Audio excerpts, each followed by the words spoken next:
ইউরিদুনা লিইউতফিউ নূরাল্লাহ ওয়াল্লাহু মুতিম্মু নূরিহি ওয়ালাউ কারিহাল মুশরিকুন। কাফিররা চায় কোরআনের আলোকে, কোরআনের শক্তিকে থামিয়ে দিবে। আল্লাহ বলে, খবরদার, কিয়ামত পর্যন্ত কোরআনের আলো আমি জ্বালিয়েই দেব। আপনি থামাতে পারবেন না। ইউরোপ আমেরিকাতে এখন বানের পানির মতো লোকজন কালিমা পড়ে মুসলমান হয়।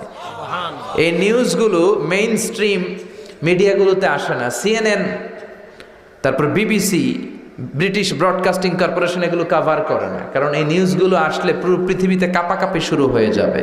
ঠিক কিনা? আমেরিকাতে প্রথমে কালিমা পড়ে মুসলমান হলো বক্সার মোহাম্মদ আলী। সেই 1960-এর দশকের কথা। গত বছর 2 বছর আগে লোকটা মারা গেল। সে যখন কালিমা পড়ে মুসলমান হলো, পুরো আমেরিকাটা নড়ে চড়ে উঠলো। এরপরে আমেরিকাতে আবার কালিমা পড়ে মুসলমান হলো নীল আর্মস্ট্রং। আপনারা তার নাম শুনে থাকবেন। চাঁদে নেমেছিল 1969-এ। অ্যাপোলো 11 দিয়ে এডউইন অলড্রিন, মাইকেল কলিন্সকে নিয়ে নাসার বিজ্ঞানীরা ওরা চাঁদে নেমেছিল। সে চাঁদে নেমে দেখে চাঁদের এই মাথা থেকে ওই মাথা ফাটা। পৃথিবীতে এসে জানতে পারলো বিশ্বনবী নাকি আঙ্গুলের ইশারায় চাঁদকে ফাটিয়েছেন। এই ঘটনাতে প্রভাবিত হয়ে কালিমা পড়ে নীল আর্মস্ট্রং মুসলমান। আমেরিকায় আরেকটা ধাক্কা লাগলো। এবার একটু আগে যে গল্প করলাম, ফ্রান্সের বিখ্যাত সার্জন ডক্টর মরিস বুকাইলি, সেও কোরআন নিয়ে গবেষণা করে আল্লাহ তার চোখ খুলে দিল। সেও কালিমা পড়ে মুসলমান।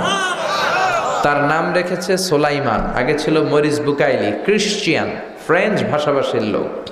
এবার ইউরোপে পড়লো আরেক ধাক্কা। এইভাবে সেলিব্রিটিরা কালিমা পড়ে মুসলমান হতে শুরু করলো। পাকিস্তানের ক্রিকেট তারকা ইউসুফ ইওয়ানা 2006 সালে খ্রিস্টান ছেলেটা কোরআনের বাণী শুনে কালিমা পড়ে মুসলমান হয়েছে। নাম রেখেছে মোহাম্মদ ইউসুফ।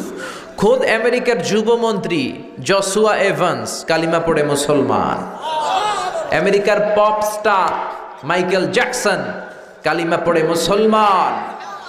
তামিল নায়িকা, ভারতের তামিল নায়িকা মানিকা রেহা মারতিরাজ কালিমা পড়ে মুসলমান। নাম রেখেছে রাহিমা। কি নাম? রাহিমা। নেলসন ম্যান্ডেলার আপন নাতি ম্যান্ডেলা 2016 সালে কালিমা পড়ে মুসলমান। আপনি কয়টা আটকায় রাখবেন?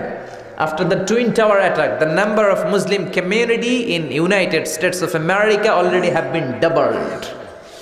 টুইন টাওয়ার অ্যাটাকের পরে আমেরিকায় মুসলমানের সংখ্যা আগে যা ছিল এখন ডবল হয়ে গেছে। খোদ আমেরিকায় এখন মসজিদের সংখ্যা 3500।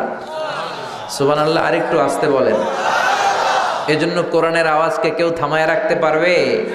ইসলামের বাতিকে নিভায়ে দেয়া যাবে? অসম্ভব। এজন্য আমরা ইসলামের পক্ষে থাকবো। রাজি আছেন সবাই?